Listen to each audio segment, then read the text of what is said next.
اللہ کی قدرت کا مظہر ہے نبی پاک، each and every aspect of his life. آپ نبی پاک کی زندگی کا کوئی بھی پہلو اٹھا لیں، وہ ہر پہلو میں باکمال ہیں۔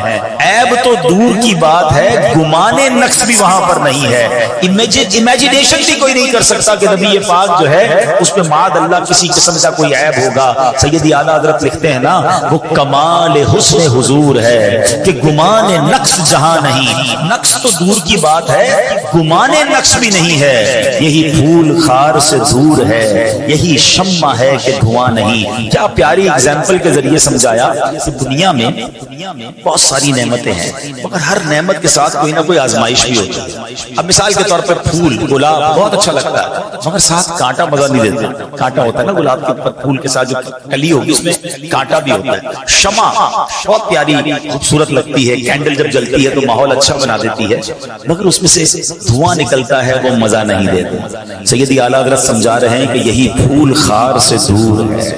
آقا پھول تو ہیں مگر کانٹا کوئی نہیں ہے، یہی شمع ہے کہ دھواں نہیں۔ یہ شمع تو ہے مگر دھواں نہیں۔ تو سبحان اللہ، نبی پاک کے تمام ہی معاملات بڑے شاندار، مگر آج جس زندگی کے پہلو پر میں نے چند مدنی پھول پیش کرنے ہیں، وہ ہماری اس لائف کے لیے بہت ضروری ہے۔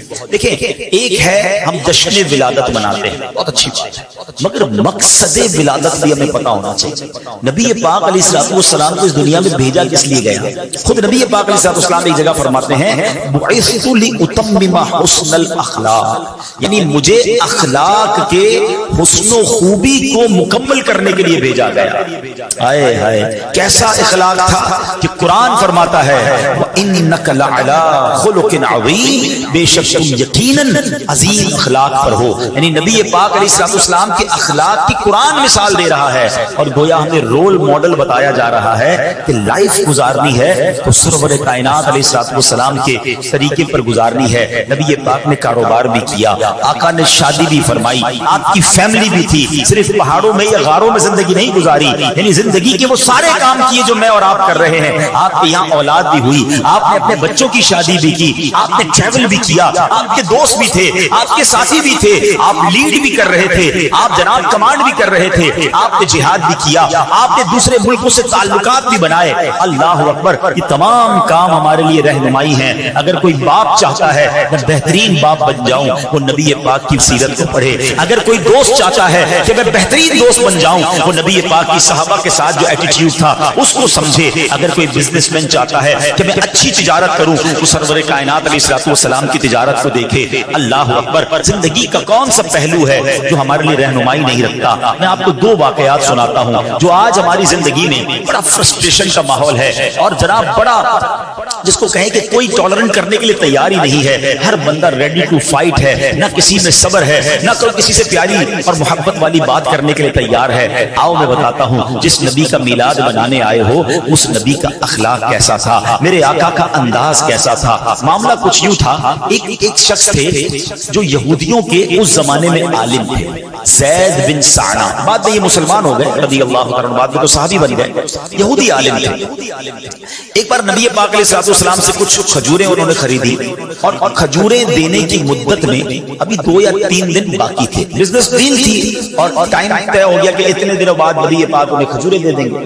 ابھی 2-3 دن باقی تھے کمٹمنٹ پورا ہونے میں، تو انہوں نے مسجد میں نبی پاک علیہ الصلوۃ والسلام کی چادر کو پکڑا پبلک کے سامنے، اور بڑی تیز نظروں کے ساتھ، بڑی بلند آواز کے ساتھ کہا، اے محمد صلی اللہ تعالی علیہ وسلم، تم عبد المطلب کی ساری اولاد کا یہی طریقہ ہے کہ تم لوگ ہمیشہ حقوق ادا کرنے میں دیر لگایا کرتے ہو، اور ٹال مٹول کرنا یہ تم لوگوں کی عادت بن چکی ہے۔ پیارے آقا سے اس طرح بات، صحابہ موجود ہیں، مسجد نبوی شریف کا ماحول ہے، اب حضرت امیر المومنین عمر فاروق اعظم رضی اللہ عنہ، آپ کا جلال، آپ کی نبی پاک سے محبت، آپ تو کھڑے ہو گئے نا کہ نبی پاک سے یہ کون اس طرح بات کر رہا ہے۔ بڑی تیز نظروں سے آپ نے انہیں گھورا اور کہا، اے اللہ کے دشمن، اگر نبی پاک کا ادب نہ ہوتا ابھی تلوار سے تیرے سر کو قلم کر دیتا۔ اللہ اکبر، اب نبی پاک کا ایٹیٹیوڈ کیا ہے ذرا تصور کرو، میں کہیں یا آپ کہیں جا رہے ہوں، ہمارے 4-5 دوست یا ہمارے باڈی گارڈ ہمارے ساتھ ہوں، اور کوئی ہمارے ساتھ بدتمیزی کرے، اب ہم کیا کرتے ہیں کہ جناب اتنے سارے لوگ ہمارے ساتھ ہیں، اس کو تو سیدھا سبق سکھانا ہے۔ نبی پاک کے ساتھ عمر فاروق بھی ہیں، دیگر صحابہ بھی ہیں، مسجد بھی آپ ہی کی ہے، یہ بندہ بھی غیر مسلمان تھا، مگر نبی پاک نے کیا کیا یہ سمجھو. آقا علیہ الصلوۃ والسلام نے عمر سے کہا, حضرت عمر رضی اللہ عنہ سے, اے عمر تم یہ کیا کہہ رہے ہو؟ تمہیں تو چاہیے تھا کہ مجھے ادائے حق کی ترغیب دیتے, مجھے یہ کہتے کہ حضور اس کی کھجوریں دے دیں اور اس کو نرمی کے ساتھ بات کرنے کا سمجھاتے کہ تم نرمی سے بات کرو, اور نبی پاک فرماتے تم مجھے کہتے کہ پیارے آقا آپ اس کا حق ادا کر دیں. اللہ اکبر. اب نبی پاک نے حضرت عمر سے کیا کہا کہ اس کو اس کے حق کے برابر کھجوریں دے دو اور تھوڑی کھجوریں زیادہ بھی دے دو. حضرت عمر کہتے ہیں ایک تو بدتمیزی کی, اچھا ٹھیک ہے اب اس کی جتنی کھجوریں نکلتی ہیں اتنی دینا, ایکسٹرا کس چیز کی دینی ہے؟ نبی پاک علیہ السلام نے فرمایا چونکہ تم نے ٹیڑھی, اچھا اب نبی پاک نے ان کی تربیت تو فرما دی کہ اس لیے دینی ہے کہ تم نے اس کو بڑی ٹیڑھی نظروں سے دیکھا تھا, غصے سے دیکھا تھا, اس کا دل ٹوٹ گیا ہوگا, تھوڑی کھجوریں زیادہ دے دو تاکہ اس کا دل جو ہے وہ تم سے بہل جائے, اس کا دل صاف ہو جائے. حضرت عمر اس کے پاس جا کر کھجوریں لے کر گئے. اچھا یہاں ایک بڑی باریک سی بات ہے, نبی پاک خود بھی کھجوریں دے سکتے تھے, کسی اور کے ذریعے بھی بھیجا سکتے تھے, مگر صحابہ کی تربیت کا انداز کیا ہے کہ جس صحابی کو زیادہ جلال آیا اسی صحابی کے ذریعے کھجوریں بھجوائیں اور کہا تھوڑی زیادہ بھی دو تاکہ تربیت ہو جائے. حضرت عمر جاتے ہیں, زید بن ثانہ سے کہتے ہیں تمہاری کھجوریں لے لو اور یہ تمہارے لیے کچھ اور کھجوریں بھی نبی پاک نے بھجوائی ہیں. کہتے زیادہ کیوں بھجوائی ہیں؟ کہا میرے آقا نے فرمایا میں نے تم کو بڑے غصے سے دیکھا تھا, تمہارے سامنے میری آواز بلند ہو گئی تھی, تمہاری دل جوئی کے لیے کچھ کھجوریں زیادہ بھجوائی ہیں. اللہ اکبر. اب زید بن ثانہ نے کیا, اے عمر تو مجھے پہچانتے ہو میں کون ہوں؟ کون ہوں؟ کہا میں زید بن ثانہ ہوں. کہا تم وہی ہو جو یہودیوں کے بہت بڑا عالم ہے؟ کہا میں وہی ہوں. کہا تمہیں تمیز نہیں ہے کہ اللہ کے نبی سے بات کیسے کرتے ہیں؟ اتنی تم نے بلند آواز سے بات کی, اتنا مس ایٹیٹیوڈ تم نے کیا. اب سنو زید بن ثانہ کیا کہتا ہے. وہ کہتے ہیں بات یہ ہے کہ میں نے اپنی کتابوں میں پڑھا ہے کہ جو آخری نبی ہوں گے ان میں دو نشانیاں ہوں گی, ایک تو یہ ان کی نرمی غصے پر غالب رہے گی, اور دوسری یہ کہ جتنی جہالت کا برتاؤ کیا جائے گا اتنا حلم اور بردباری ان کا بڑھتا چلا جائے گا. اے عمر مجھے ٹیسٹ لینا تھا, مجھے پتا تھا کہ بڑوں سے اس طرح بات نہیں کی جاتی, مگر مجھے چیک کرنا تھا کہ جو ہماری آسمانی کتابوں میں آخری نبی کی نشانیاں ہیں یہ نشانیاں ان میں موجود ہیں کہ نہیں. اے عمر میں نے پہچان لیا ہے یہ اللہ کے آخری نبی, یہ سچے نبی ہیں. عمر سنو میں بہت مالدار آدمی ہوں اور میں نے اپنا آدھا مال نبی پاک کے قدموں میں قربان کر دیا, اسلام کے لیے وقف کرتا ہوں اور میں کلمہ پڑھتا ہوں اور گواہی دیتا ہوں کہ اللہ کے سوا کوئی معبود نہیں اور محمد رسول اللہ اللہ کے رسول ہیں. اللہ اکبر. یہ ایک واقعہ کاش ہمیں سمجھ آ جاتا ہے. دیکھیں ٹک ٹک فور ٹیک, جیسے کو تیسا, اینٹ کا جواب پتھر سے. ارے اس نے میرے سامنے بدتمیزی کی, اب میں اس کو بتاتا ہوں میں کون ہوں. اس نے ایک گالی دی میں اس کو 7 گالیاں دوں گا. اس نے بدتمیزی کی اب اس کی اوقات یاد دلاؤں گا. یہ اسلام نہیں ہے. نبی پاک اور صحابہ یہاں بدلہ لیتے تو کیا زید بن ثانہ مسلمان ہوتے؟ آلویز آپ معاف کر کے دوست بنا سکتے ہیں, آپ بدلہ لے کے دوست نہیں بنا سکتے. بہت تھوڑی لائف ہے, 50 60 70 سال رہنا ہے. اگر اس میں بھی لڑائیاں ہی کرتے رہے, دشمن بناتے رہے تو زندگی کا لطف کیا رہے گا؟ ارے معاف کر دیا کرو, درگزر کر دیا کرو, دوست بنایا کرو. لائف تھوڑی ہے, لائف انجوائے کرو. لیکن آج حال یہ ہے فلاں بھائی سے بات نہیں ہے, فلاں بزنس مین سے میری بات بند ہے, اس رشتہ دار کے گھر میں نہیں جاتا, نہیں میں اس کی دعوت میں نہیں جاؤں گا. ارے زندگی کو شارٹ کیوں کرتے جا رہے ہو, اپنے معاملات کو کیوں کم کرتے جا رہے ہو؟ آقا کا یہ طریقہ نہیں تھا. اچھا نعت ہم سب پڑھتے ہیں, سلام اس پر کہ جس نے گالیاں سن کر دعائیں دی, سلام اس پر کہ جس نے خون کے پیاسوں کو کبائیں دی. آقا تو جانی دشمن کو معاف کر دیتے, ہم جناب ایک غلطی کسی کی معاف کرنے کے لیے تیار نہیں ہیں. ایک بار نبی پاک صلی اللہ تعالی علیہ وسلم کہیں آرام کر رہے تھے, ایک دشمن غیر مسلم معاذ اللہ نبی پاک پر معاذ اللہ قاتلانہ حملہ کرنے کے لیے تلوار لے کر آ گیا. کوئی گارڈ نہیں, نبی پاک کے ساتھ کوئی اس وقت صحابی بھی نہیں تھا, ہاتھ میں تلوار, نام تھا اس کا غورس. نبی پاک کے سامنے آ کے کھڑا ہو رہا, پیارے آقا کی مبارک آنکھیں کھلی. غورس بڑے تکبر میں کہتا ہے اے محمد آج تمہیں مجھ سے کون بچائے گا, کیونکہ کوئی نہیں تھا, ہاتھ میں اس کے تلوار ہے. سبحان اللہ. نبی پاک نے ایک ہی لفظ کہا اللہ. ادا کس کی زبان سے ہوا تھا؟ اللہ کے حبیب کی زبان سے. نام کس کا کہا؟ اللہ. اللہ اکبر یہ لفظ کی ایسی ہیبت طاری ہوئی غورس پر وہ لرزنے لگا، اس کے ہاتھ سے تلوار گر گئی۔ اب نبی پاک نے تلوار اٹھائی، کہا غورس اب تمہیں کون بچائے گا مجھ سے؟ اب تمہیں کون بچائے گا؟ اب ذرا سوچو، جو بندہ مارنے آیا ہے اب آپ کے ہاتھ میں تلوار آ گئی ہے۔ تو کہتا ہے آپ تو کریم باپ کے قریب بیٹھے ہیں، آپ تو معاف کرنے والے ہیں، غلطی ہو گئی مجھے معاف کر دیں۔ نبی پاک نے اسے معاف کیا، اپنی قوم میں جا کر کہتا ہے ایسی شخصیت سے مل کر آیا ہوں جو خون کے پیاسوں کو معاف کر دیتے ہیں، کلمہ پڑھ کر غورس بھی مسلمان ہوتے ہیں۔ ارے اسلام کی تاریخ بھری ہوئی ہے، whenever you see اسلام کی یہ مسکنسیپشن ہے اسلام کے بارے میں کہ اسلام تلوار کے زور پہ پھیلا ہے، نہیں جناب، اسلام جو ہے وہ معافی سے پھیلا، درگزر سے پھیلا، اسلام محبتوں سے پھیلا ہے۔ فتح مکہ کیا تھا؟ آپ نے کبھی اس کو اگر اسٹڈی کریں نا، اللہ اکبر، پہلے تو ذرا مکے والوں کا ظلم یاد کرو کہ نبی پاک کی راہ میں کانٹے بچھائے جاتے، پیارے آقا پر پتھر ان لوگوں نے برسائے، صحابہ کرام کو شہید کیا، نبی پاک کے صحابہ کو تپتی ریتوں پر لٹایا، کئی صحابہ کو زخمی کر دیا، اور پھر ایک وقت ایسا آیا کہ نبی پاک کو مکہ چھوڑنا پڑا۔ کبھی سوچو کراچی میں جو رہتے ہیں، جن کی پیدائش کراچی کی ہے، آپ کی عمر 50 سال ہو جائے، آپ کے بچے یہاں ہوں، بچوں کے بچے یہاں ہوں، آپ کا کاروبار یہاں ہو، آپ کی پراپرٹی یہاں ہو، اور ایک وقت ایسا آئے کہ آپ کے ساتھ اتنا ظلم ہو کہ آپ کو سب چھوڑ کے جانا پڑے، کتنا دکھ ہوگا نبی، اور پھر کعبہ بھی وہاں ہو، مکہ بھی وہاں ہو۔ نبی پاک جب مکے سے گئے تھے نا مدینے، بڑے افسردہ تھے، اور آپ نے ایک گھاٹی پر کھڑے ہو کر کعبے کی طرف اشارہ کر کے کہا تھا، اے کعبہ اگر مجھے مکے والے نہ نکالتے تو میں کبھی تجھے چھوڑ کے نہ جاتا۔ بڑے غمزدہ دل کے ساتھ، اور پھر وہ سفر بھی کتنا خوفناک اور کتنا یوں سمجھے کہ دشمنوں کا خوف تھا کہ سیدنا ابوبکر صدیق کو لے کر اکیلے ٹریول کیا تھا نبی پاک نے، غار ثور میں 3 دن 3 راتیں گزاری، اور راستہ بدل کے نبی پاک جو ہے وہ مدینے پہنچے تھے، مگر صرف 8 سال کے اندر اللہ نے اسلام کو وہ طاقت دی کہ وہی آقا علیہ السلام جو اپنے صحابہ کو پہلے خاموشی سے مدینے پہنچنے کی آپ نے تلقین کی تھی، اب 10,000 کا لشکر لے کر مکے آ رہے ہیں، اور سبحان اللہ بغیر جنگ کے مکہ فتح ہو گیا۔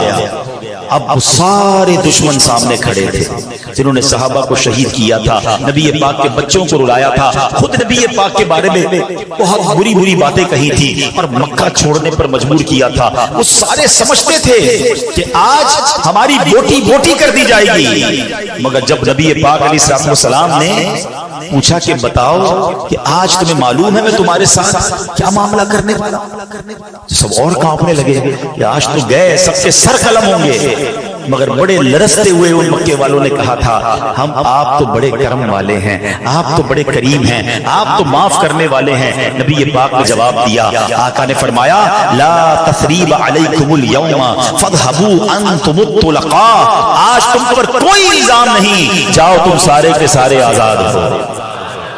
عام معافی دے دی۔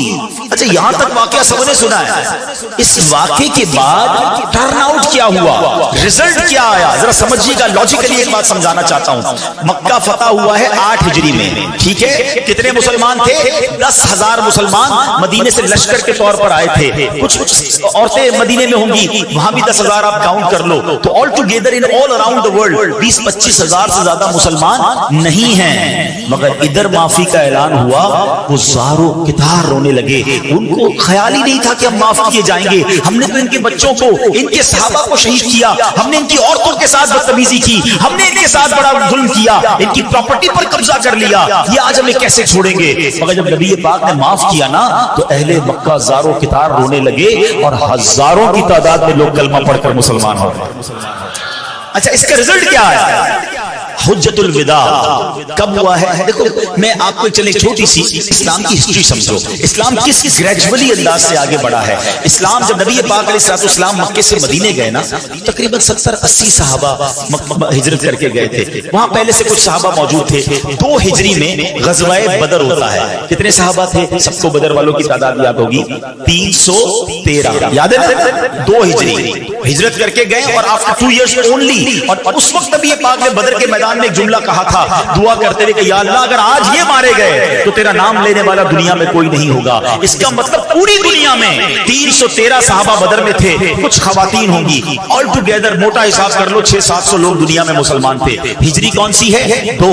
3 ہجری میں ہوتا ہے غزوہ احد، وہاں 700 مسلمان احد کے میدان میں ہیں، 300 سے تعداد کہاں پہنچی؟ 700 تک۔ پھر اس کے بعد آگے چلے، 6 ہجری میں میں صلح حدیبیہ ہوتا ہے. جب مسلمان مدینے سے مکے عمرہ کرنے گئے تھے 1400 کا نبی پاک لشکر لے کر آئے تھے. 700 سے تعداد کہاں پہنچی 1400. کتنی سلو گروتھ ہے, سمجھ رہے ہو آپ؟ نبی پاک نے اعلان نبوت کب کیا ہے؟ 40 سال کی عمر میں. تھوڑا میرے ساتھ رہو نا تو سیکھ لو گے بات کو. کتنے سال کی عمر میں کیا؟ 40 سال کی عمر میں. مکے کب گئے تھے؟ 53 سال کی عمر میں. 13 سال کی تبلیغ کے بعد 70 80 100 مسلمان ہوئے. 2 ہجری اور ملا لیں, 13 اور 2 کتنے ہو گئے؟ 15 سال میں بدر ہوتا ہے. بدر میں کتنے تھے؟ 313. اب جناب آگے جا کے 6 ہجری میں ہو رہا ہے صلح حدیبیہ. کتنے ہو گئے؟ 1400. 6 اور 13 سال مکے والے, 19 سال کی تبلیغ ہے. اور مسلمان کتنے ہوئے؟ 1400. سمجھ رہے ہو تبلیغ کون کر رہا ہے؟ رب کے حبیب. کتنی تکلیفیں اٹھائیں. اور اب 8 ہجری میں, اچھا صلح حدیبیہ میرا موضوع نہیں ہے, ورنہ جنہوں نے پڑھا ہے وہ میرا جملہ پک کر لیں گے. آپ کو یاد ہوگا جب صلح حدیبیہ میں نبی پاک نے احرام اتارا تھا نا, تو کچھ صحابہ نے کہا تھا حضور یہ کیسی معاہدہ ہے, ہم بغیر عمرہ کیے جا رہے ہیں. تو آپ نے فرمایا تھا یہ فتح ہے, یہ فتح کی طرف اشارہ ہے. میرے آقا نے مستقبل کی پلاننگ بتائی تھی. 6 ہجری میں 1400 ہیں, 8 ہجری میں 10,000 کا لشکر لے کر آ رہا ہے, اور مکہ فتح ہو گیا ود ان 2 ایئرز. پھر بھی میں اب جو بتانے جا رہا ہوں بات وہ بڑی امیزنگ بات ہے, یہ آپ کو پتا ہونی چاہیے. 10,000 لوگ کب ہیں؟ 8 ہجری میں. اگین کیلکولیٹ کرتے ہیں, 13 سال مکے والے, 8 سال مدینے والے, کتنے ہو گئے؟ 21 سال. کتنے مسلمان ہوئے؟ 10,000. سمجھ رہے ہو نا بات؟ اب 9 ہجری میں حجت الوداع ہوتا ہے. عرفات کے میدان میں 1,24,000 صحابہ موجود ہیں. اذا جاء نصر الله والفتح ورأيت الناس يدخلون في دين الله افواجا. رب نے قرآن میں نبی کو بشارت دے دی تھی کہ ایک وقت آئے گا کہ فوج در فوج لوگ مسلمان ہوں گے. یہ فتح مکہ کا رزلٹ تھا کہ نبی پاک نے بدلہ نہیں لیا, ان کے سر قلم نہیں کیے. اگر وہاں سر قلم کیے جاتے وہ مکے کے سارے لوگ دشمن بنتے, ان کی اولاد بدلہ لیتی, مسلمان جنگ میں لگے رہتے. آقا نے سب کو معاف کیا. 1 سال کے اندر 10,000 کا فگر جو ہے وہ 1,24,000 تک پہنچ گیا. اور اس کے بعد جو اسلام نے ٹیک آف کیا ہے, آج دنیا کا کون سا کونا ہے جہاں میرے آقا کا نام لینے والے نہیں, جہاں مسلمان نہیں. بتایا جاتا ہے 200 کروڑ مسلمان اس وقت دنیا میں موجود ہیں, اور اس وقت بھی دنیا میں سب سے تیزی سے پھیلنے والا اگر کوئی مذہب ہے, the most growing religion on earth, اللہ کی رحمت سے وہ ہمارا مذہب اسلام ہے. تو اسلام معافی سے پھیلا ہے, اسلام درگزر سے پھیلا ہے. اور آج وہی جاہلیت کی رسمیں ہمارے اندر آ گئی. میں معاف نہیں کروں گا, میں جناب کسی میں کیسے چھوڑ دوں, میں بتاؤں گا میں کون ہوں.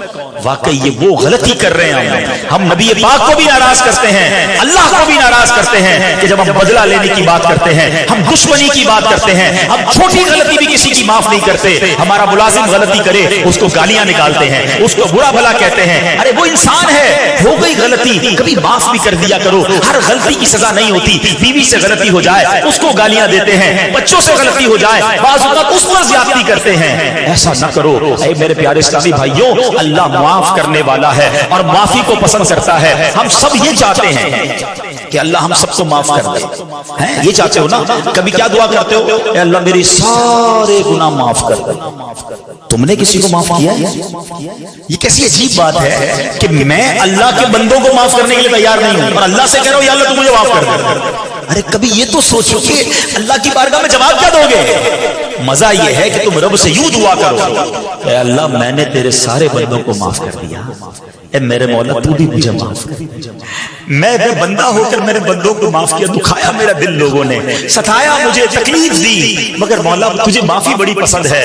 میں نے تیرے سارے بندوں کو معاف کیا, اب ایک کریم تو بھی مجھے معاف کر. یہ ریلیونٹ معافی بنتی ہے نا, مگر آج دلوں میں کدورتیں, دلوں میں دشمنیاں, اور اللہ سے معافی مانگتے. پلیز سوچو, ایک واقعہ آپ نے سنا ہوگا کہ یہ معافی کتنی رب کو پسند ہے. پتہ ایک شخص تھا, اس کی بیوی نے ایک بار کھانے میں نمک بہت زیادہ ڈالا. ٹھیک ہے, اب جب نمک ڈالا تو اس کو تو بڑا غصہ آیا. غصہ آیا کہ یہی پلیٹ اٹھا کے اس کے منہ پہ ماروں. ہو سکتا ہے یہاں بھی ایسے شیر ببر بیٹھے ہوں گے, یہی کرتے رہتے ہوں گے بیچاری نے, کبھی کھانا نمک زیادہ ڈال دیا تو چائے ٹھنڈی لے آئی تو ٹھنڈا پانی نہیں لایا تو نکال کے گالی دے دی, اس کو برا بھلا کہتے ہیں. یار انسان سے شادی کی, کمپیوٹر سے شادی کی, ہو جاتی ہے غلطی, وہ بھی انسان ہے. اچھا بعض اوقات ہم سمجھتے ہیں بھائی میرے منہ میں جو آیا میں نے بول دینا, مارکیٹ میں نقصان ہوا بیوی کی خیر نہیں, اس میں اس کا کیا قصور ہے, تمہارا موڈ آف ہے تو جا کے اسی پہ غصہ اتارنا ہے. ایک بات یاد رکھنا, میں بڑی گہری بات کہنے جا رہا ہوں, شاید بہت سارے لوگوں کے لیے عجیب بات ہوگی, اور اللہ سلامت رکھے میرے پیر و مرشد کو, امیر اہل سنت کو کیا تربیت فرماتے ہیں. دیکھا کرو ان کے مدنی مذاکرے مدنی چینل پر. ایک بار آپ نے مدنی مذاکرے میں فرمایا کہ اگر شوہر اپنی بیوی سے زیادتی کرتا ہے تو اس کو اپنی بیوی سے معافی مانگنی پڑے گی. باپ اپنے بیٹے سے اگر زیادتی کرتا ہے, بیٹے کو تو کہا جاتا ہے باپ کا حق مانو, اچھی بات ہے, مگر باپ کو بھی یہ اجازت نہیں ہے کہ وہ بیٹے پر ظلم کرے, اس کو بیٹے سے معافی مانگنی پڑے گی. اور آگے بڑھ کر فرمایا اگر پیر مرید سے زیادتی کرے گا تو پیر کو بھی مرید سے معافی مانگنی پڑے گی. حقوق العباد کا معاملہ نارمل نہیں ہے. اچھا اب عجیب سی بات لگ رہی ہے کہ پیر مرید سے معافی مانگے. ہم نے دیکھا ہے امیر اہل سنت کو کہ اپنے مریدین سے کہہ رہے تھے بیٹا برا لگ گیا ہو تو معاف کر دینا, میں نے یہ کہہ دیا تھا. میں کیوں کرتے ہیں وہ ایسا؟ کیونکہ انہوں نے سیرت مصطفیٰ پڑھی ہے. ارے جب میرے آقا اپنے صحابہ سے کہتے ہیں کہ کسی کا حق آتا ہو تو مجھ سے لے لو, ایک صحابی تو کھڑے ہو گئے کہ حضور میرا ایک حق نکلتا ہے آپ پر. کیا حق نکلتا ہے؟ کہ حضور آپ صفے درست کر رہے تھے, ایک چھڑی آپ نے میرے پیٹ پہ مار دی تھی, مجھے بدلہ چاہیے. نبی پاک نے فرمایا آؤ اپنا بدلہ لے لو, میں حاضر ہوں. سارے صحابہ حیران, یہ کیسی باتیں کر رہا ہے, نبی پاک سے بدلہ لے گا. اب وہ صحابی کہتے ہیں حضور ایسے نہیں, جب آپ نے میرے پیٹ پہ چھڑی لگائی تھی نا, میرا کرتا نہیں تھا, میرا پیٹ ننگا تھا, آپ کرتا اوپر کیجئے. اللہ کے حبیب نے کرتا اوپر کیا, لوگوں کی چیخیں نکل گئی کہ یہ کیا کرنے جا رہا ہے. مگر وہ صحابی بھی کمال کے تھے, دوڑتے ہوئے گئے اور نبی پاک سے لپٹ گئے. کہتے ہیں حضور مسئلہ یہ بدلہ نہیں لینا تھا, جنگ ہونے والی ہے, غزوہ شروع ہونے والا ہے, کیا پتا میرے مقدر میں شہادت ہو, میں چاہتا ہوں مرنے سے پہلے میرا جسم آپ کے جسم سے ٹچ ہو جائے. مگر نبی پاک کی کیا عادت, کہ حق نکلتا ہے تو لے لو, یہاں سلو ہو جائے وہاں مارے جائیں گے.